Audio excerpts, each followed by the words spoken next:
عشان بس انا بتجيلي كميه حاجات من الناس، هو انا هدفع كام عشان ابقى بلوجر؟ طب هو أنا بشوف حاجات غريبه. امم. الموضوع مش كده، طب انا اخد فلوس؟ طب انا نزلت مره فور فري، التانية انزلها بفلوس. امم. الناس فعلا ضايعين في الحته دي يعني. عشان عايزين فلوس، عشان هي شغلانه. اه. لا هي مش شغلانه.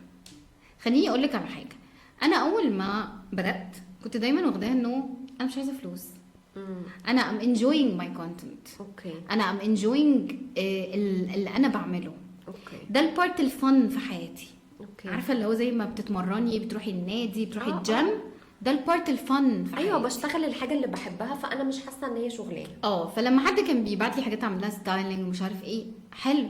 انا عايزه اقول للناس البراند ده موجود. اوكي. انا بفيد الناس. الموضوع مش فكره انا هبقى بلوجر النهارده اخد فلوس بكره، ولو حسبتيها كده مش تنجحي. شكرا. ميرسي جدا.